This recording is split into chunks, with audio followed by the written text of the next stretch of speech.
political prisoner again and basically give up her freedom in order to save you guys. Oh yeah, Explora. Who was the mage in the hideout? Oh, Who was the well, mage? it's not gonna be a surprise to anybody, it's the princess. And guess what? Oh yeah. Since Ove is very, well, shall we say, frowny about magic, you can't have a fucking royal family member that's a fucking mage. Also, what the fuck was up with the maid? I'm assuming she was just being a smokescreen. She's got a very sharp tongue, let's go with that. When the knight was protecting the princess and all that, there was this one point where the maid was, you know, bathing the princess and the guy was standing on lookout.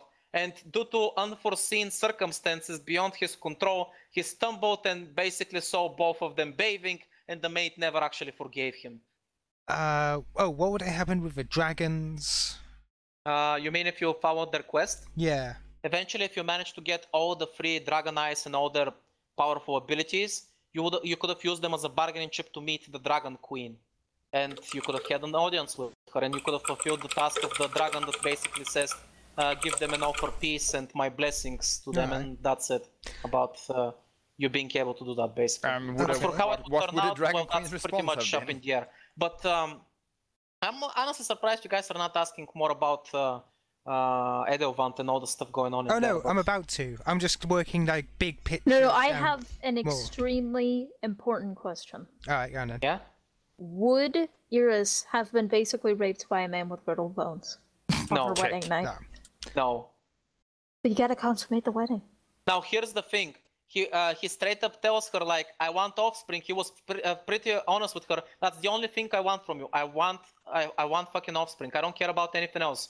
And also, like, if you want us to be strangers, like basically this to be like a political marriage that's basically like a fucking deal and we have no emotions between us, I'm fine with that if that's what you want. But if you want us to, you know, get to know each other better, if you want us to actually be a family and, you know, have something more, then I am also willing to do that. He basically leaves the choice up to Iris. Like, he's fine with being a good family man. He's fine with also being a stranger to her. He doesn't want to pressure her in either way. Yeah, Iris probably would have tried at least. But otherwise, yeah, going back to a few more questions I had was, what would have happened with the kingdom where the princess was being, like, harbored and kept away from assassins? For that, there was gonna be an entire murder mystery once you guys return with a message. You would have found out that people were, like, he already warned you that some people were getting executed and some weird shit's happening. You would have basically seen the continuation. The old man would have died as well. But what you would have found out is that the girl that you are meant to go there and protect so she can ascend to become a queen is actually the one that's killing the people. And she's doing so in order to summon some kind of ancient fucking ritual that's high in magic power. And basically what she's doing is the proper way to ascend to queenship. However, that is only revealed to her through her dreams and through her heritage. So everybody else is like, what the fuck's going on? This is horrible. But she was actually doing all those bad and evil things and killing them, disemboweling them, harvesting organs, exactly so she can become a proper queen in her own twisted way. And she would have gotten a choice to either kill her or take the chance and let her live and become queen and see if she's gonna be good or bad. It would be my country. Anyway. Going on to Edavant. By the way, you already know how she looks. You met her. When you were going there the first time, I noticed that up above you, somewhere in the distance, somebody is watching you and it disappears. That was basically her. She was watching as you guys were entering the village. Did she set and she's the one that left that momentum for you guys. She was basically trying to scare you so you guys fuck off and never return. Oh, so we were thinking too much on it. Yeah, too much. That being said, actually, I thought of a new one. Going back, what about the Order? Was there anything interesting about the Order that we should know about the people and the history? What do you mean? More specifically? The Black Order, you know, like for instance, the picture you have up right now. Who the fuck is that black-haired dude? Why is he villainized by this woman? Well, for the people in the picture, first of all, this is because, you know, Eleonora had a lot of daughters and pretty much all of them got corrupted and killed in some way because of the flame. The only one that survived is Valkyrie, and the only other living member is her, Rusalka. which her new name is Maleficari, which is basically a sort of, think of it like, doesn't matter. Anyway, that's her real mantra. So basically they're the only ones alive, but Rusalka is also tainted, so she's pretty much close to dying, and she's got the whole Jekyll and Hyde thing. This is one of their sisters that was alive, the third one that was last to die, so that's why she's still in the picture. This girl is actually Reinhardt's daughter, and this is her boyfriend. So Rusalka really loves this girl, and all those messages and how she's at first she was writing down, I love you, I miss you, and then it started turning into, I'll make him pay, I'll fucking kill that bastard, because Rusalka knows the truth. She knows what happened to her. She knows that the overworld, or in this case Grima, is responsible for what happened to her, and she wants revenge against him. She hates this guy literally because he was her boyfriend. He's like, motherfucker, she's too good for you. Fuck off. This slut over here, she's actually called Magdalena, and her companion is called Cain, as Magdalena and Cain from the Bible. And they're basically a love couple, and they're both very sadistic and violent and shit. So yeah, she doesn't have a very good opinion of her. As for this guy on the left, he's already dead, but he's basically Roiland if he had no class. This is literally the definition of fucking man whore, disgusting. I see. Okay. But what about some of the other members? For instance, we're curious. What you mentioned his goal to me before was the very fact that he was just trying to search for like a challenge or something. Are you talking about Mercurius? Yes. Like what was his Mercurius, as one of Reinhardt's most trusted generals, knows the score. Knows that their lives are meant to be extinguished in order to fuel somebody that can kill the overworld. He's painfully aware of that. That's why he's seeking out the strong. As for you, that also doubles down because he's so strong and powerful. Like, he's literally the wall. Nothing moves him. He takes everything head on. It's not like he has damage resistance or he's nullifying damage. No, he literally is so strong that he takes it with his fucking head. Like, he has, by the way, he has 5,000 health, by the way. Jesus Christ. He has 5,000 health, and he can not be critically injured. Wow. He's straight up immune to all sorts of critical injuries. A fucking wall. He is the wall. Alright. So basically, he saw in you a very spirited person that handles, like, overcomes everything with brute force, and he basically wanted to see if you can become strong enough to break the wall. I see. Okay. I yearn for death. You probably sent him from him, but he actually holds deep respect for Iris because of how she does things. Aha. I do. As for his weakness, I mean, you already saw it, but I guess during the first fight, everything was so hectic that you couldn't notice. He basically, when you attack him, he basically stores up the damage he's taken. Think of him like a pressure cooker. Every time you hit him, he builds up more and more pressure. So there's two ways to beat him. Either he implodes because there's too much pressure in him and he basically self-destructs, or as he's releasing it, you stop him from releasing it. And by that I mean, if you remember, at one point he punched so hard he destroyed half the fucking block in a 4-kilometer radius. That was basically him releasing the pressure. That's why after he released it, I told you that from his muscles, steam is coming off because his body is venting a lot of steam, energy, and pressure. And every time he does that, that severely weakens him. Wow, that would have been cool to fight. That being said, this picture is also interesting. The fact that we know who this is, since that's Reinhardt's daughter. Yeah, that's Reinhardt's daughter. Who is this?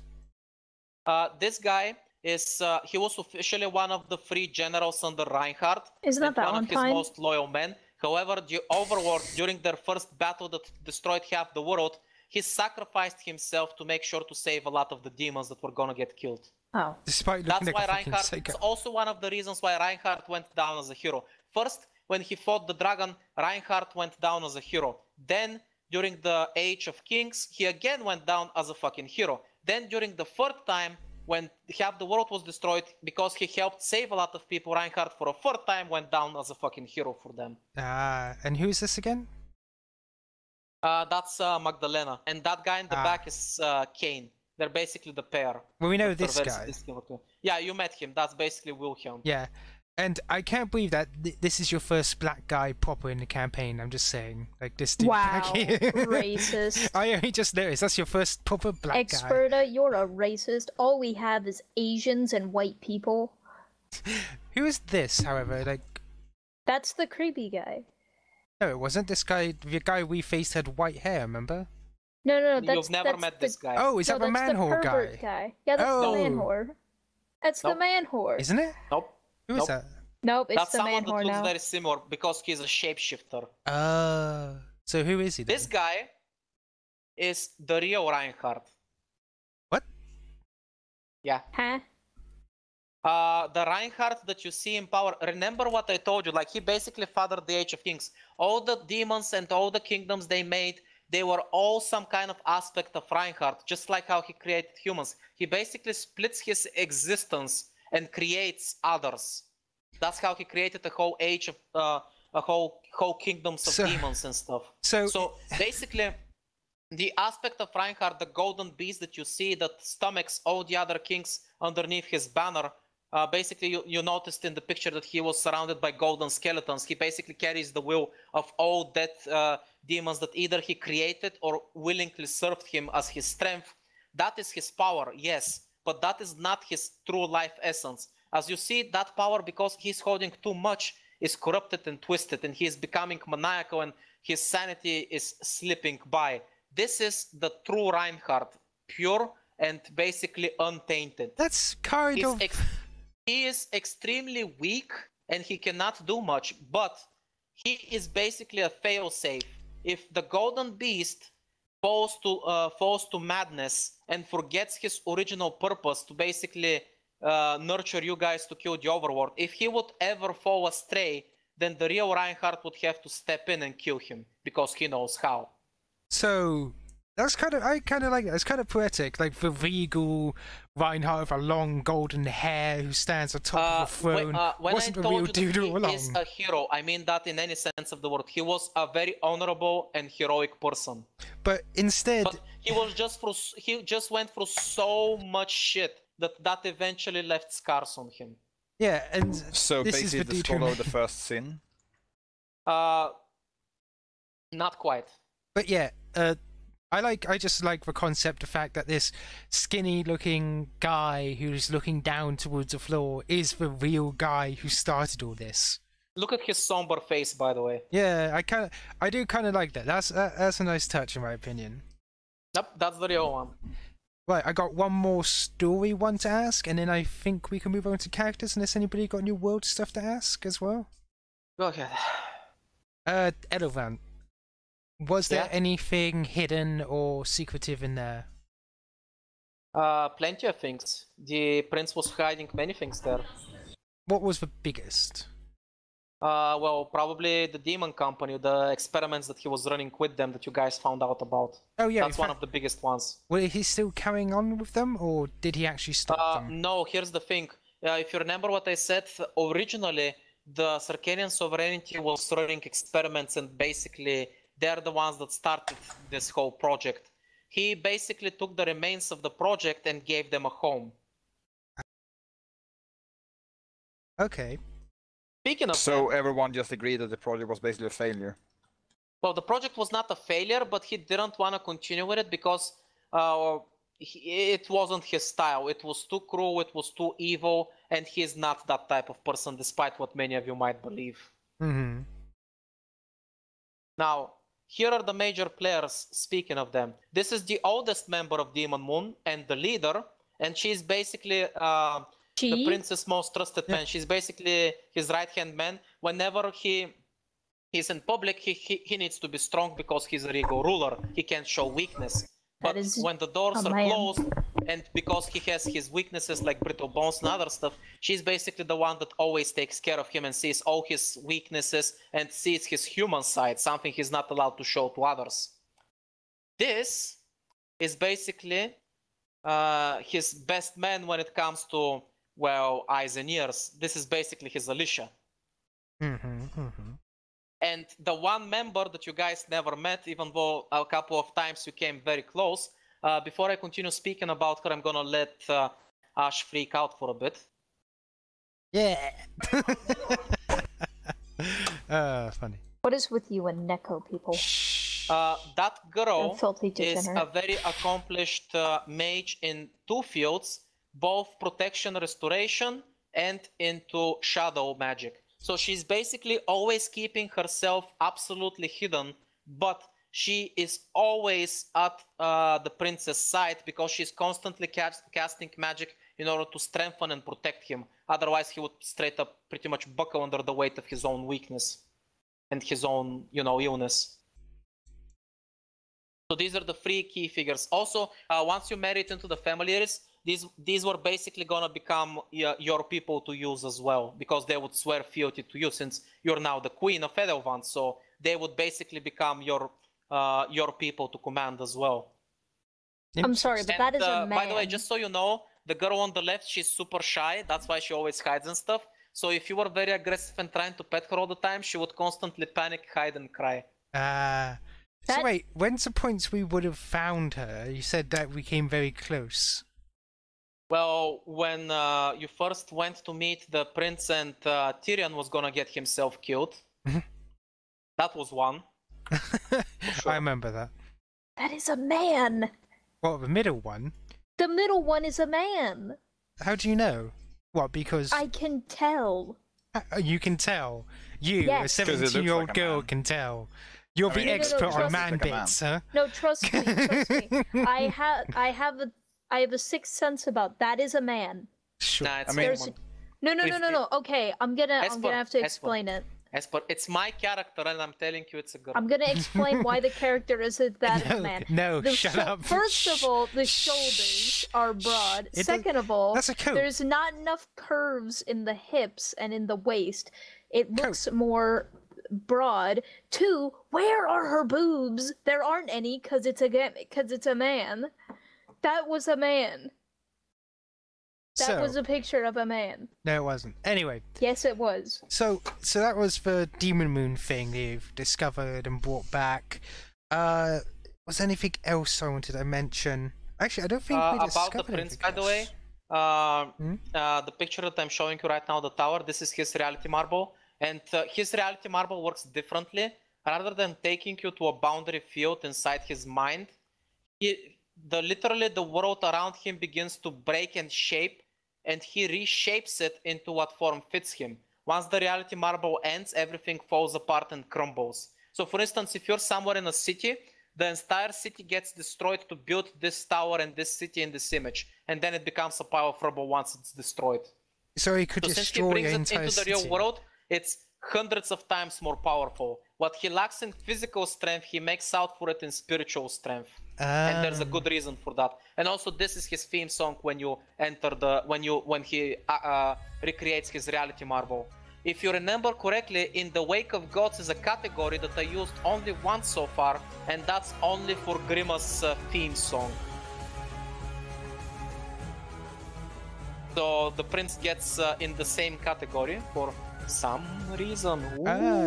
Well, you don't have to go woo. You can just You tell don't have to us. go woo. You can just say now. You guys want to guess who the prince's father and mother are? Warrior well, King the and... king was, and that general. The prince, his father, is the warrior king. No surprises there. Yeah. The princess mother is the Dark Queen Cordelia. Holy Wait. shit. The Sarkanian sovereignty's leader. I know we're at considering war, he's but the heir he's to really hot. That wait. butt though. Considering he's the heir to Sarkania, that isn't really surprising. That's true. It's like If you remember, when a curse was cast on him, embrace the dark, you call a home, gaze upon an empty white throne. Think with me a song of birthright and shit. What is the song? I can't remember. Where did I put the lyrics? Shit, where did I put it? It's basically all in the fucking song. Yeah, there we go. Embrace the dark you call a home. And as you know, darkness stands in this campaign for the Sarkanian sovereignty. Gaze upon an empty white throne. The throne of Edelwant that lays empty because the king died. A legacy of lies, a familiar disguise. Basically, he is the son of Edelwant, but that is a lie because that is not his true heritage. Think with me a song of conquest and fate. If you remember, the Sarkanian sovereignty is conquest and darkness, and the three kingdoms, the warrior king stood for fate and destiny. So he's basically the child of fate and conquest. The black pillar cracks beneath its weight. Why? Because he is very weak and brittle. A burdened heart sinks into the ground, a veil falls away without a sound. For truth and peace you fight. Why? Because he fights against the Ovians in his own way. Because he knows that they are lying and they do not have humanity's best interests in mind. So he fights against them. As for madness and pride, that's basically his legacy from his mother and so forth. Yeah, it's all here pretty much. I see. That's cool. This is one of the reasons why he wants you to be his wife also, Iris, by the way, because of your family, the Shirokawa, you are of pure Sarkanian blood, and he wants a Sarkanian heir to surpass him one day. And his goal is basically, his overarching goal is he wants to continue his mother's legacy. He wants to unite the entire continent. His second goal is he wants to put his son or daughter, a Sarkanian legacy child, on the throne to succeed him. And his third goal is basically, well, take care of all the people and fuck up the demons. Yeah, I get that. That's cool. Well, Iris was adopted, but yeah, she is Sarkanian because of her looks. As you remember, he basically has his mother's way of doing things. It's not that much about your blood.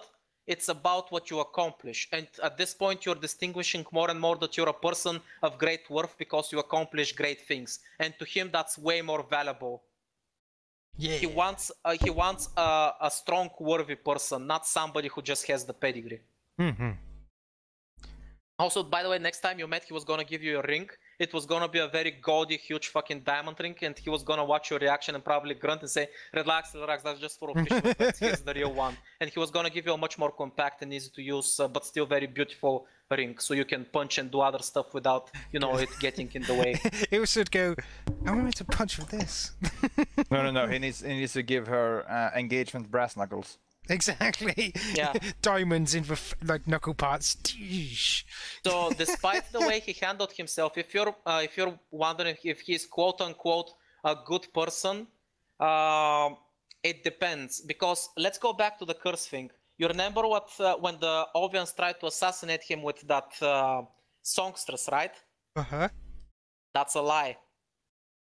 What happened is, the Ovians found out where the songstress is being kept and immediately found out her power and how useful she is as a tool. So they went there and slaughtered her village and stole her. However, thanks to the prince's eyes and ears everywhere, he found out that she was being transferred from her village after the Ovians murdered everybody. So he sent his men over there to murder the Ovians and steal the songstress from the Ovians. And then he went with the whole ploy.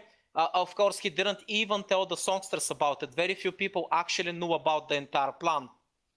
So, yeah, have her try to assassinate him. And if I die, well, fuck it. I guess that's all I'm worth. But if I survive, I'm gonna have a huge political advantage in the Three Kingdoms against the Ovians. So he took a huge gamble on his life, like a fucking madman. Wait, is that why the guy that Alicia killed was like, you betrayed me, what the fuck are you doing? You're the only one that knows. At the end, he put together that the prince is gonna use him as a scapegoat. But here's the thing, the guy that got killed, he was an Ovian operative anyway, so his life was worthless. He was basically here to make sure the prince becomes a good Ovian puppet, but the prince never had such an intention. Wow, that was cool. That's also the reason why when you went into his secret treasury, like literally the first item you see is a super fucking rare item that deals with curses. He literally put it there so even a blind man can't fucking miss it.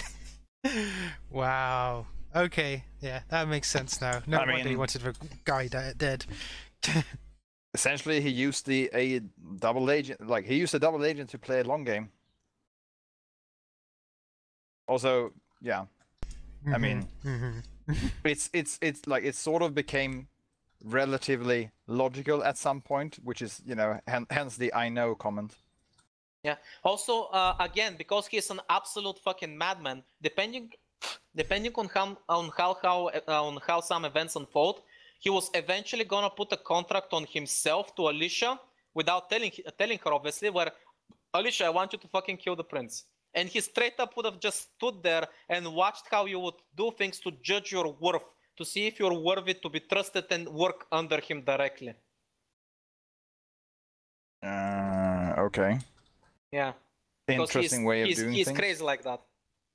Yeah. Also, as for him in the middle of combat, because I told you he went to the front lines, and he's not a coward. He's not the type that sits back and watches despite his, well, inconveniences, in the fact that literally as he's wearing armor and walking around, he might break something. He doesn't care. Even though his entire body is covered in wounds. Since he is so prideful and he is royalty and he will always act as royalty no matter what, he will never show weakness. If he is being challenged head on, he will never step back. Even if it means that he will die if he doesn't move, he will not back down. Always forward, never backwards. You want to know the irony of this? Yeah? So one of Alicia's long-term goals actually was to find someone, because like she recognized that she is not like others and she doesn't function like others and she can't actually function in society. So one of her long-term goals was to find someone who could use her correctly. And the prince was briefly a candidate until she just wrote him off because he was a fucking idiot. Yeah, what do you think now? No, he wouldn't have fit the bill. Too suicidal for you? Yeah, I mean, for one. Good husband for Iris, though, the suicidal thing. I mean, that's Into one thing. danger. Plus, like so one thing spoke for him, maybe, and that is like if he could have proven to her that he would never betray her ever, and she would have actually believed that would have spoken for him. But like the other stuff would have just been like, what, like, why are you trying to die? Here's his status on betrayal. If you bend the knee and kneel, that makes you his subject. It doesn't matter who you are, what you've done, where you've come from. If you bend the knee and are willingly my subject, you will have my undying love, and I will do everything to protect you. But if you do not bend the knee, then I will consider you either an enemy or a future enemy, and I will always find a way to destroy you. So as long as you are absolutely loyal to him, he will never betray you. What about Iris? She never. Like, it would have taken quite a while for that to actually reach its resolution. I guess it's possible she would have sworn fealty to him, but it would have with me or against me. Iris there never would have been bowed. quite a Pretty few much. hoops to jump through before. Yeah, But that. you either did bend agree the to knee marry him. and Well, that's serve me, true. or you die. That's it. Very extreme, and you can argue that that's tyrannical and very bad as a person, but the way that he follows through and is never corrupted and never thinks of personal gain, you can argue that that makes him a good person overall. Yeah. I mean, honestly, like the reason Alicia acts the way she does is because she expects everyone to betray her, and yeah, that's why she does what she does. Yeah. Actually, speaking of characters, if there's no more world questions, should we move on to personal character questions now? I'm surprised you guys aren't curious about what happened to the Sarkanian sovereignty with the demons, what happened to the queen and Well, stuff like that. I thought How we the found fuck out. did she I have assume a they got child fucked. with the fucking warrior king? I thought we found I that mean, out. obviously, he California smashed that ass. Okay. I'm just assuming that they got wrecked. Yeah, I thought like they opened a portal, but there was a portal before that portal that opened over here, which was the portal that brought the one Wait, where Rohanna's no. demon came through and wrecked my village. So, okay, wait. Here's the theory. Demon blighted in Circanian Serenity? Nope. Oh, okay, never mind then. Well, what is it then? It's a fucking dragon! More like an ancient wyvern.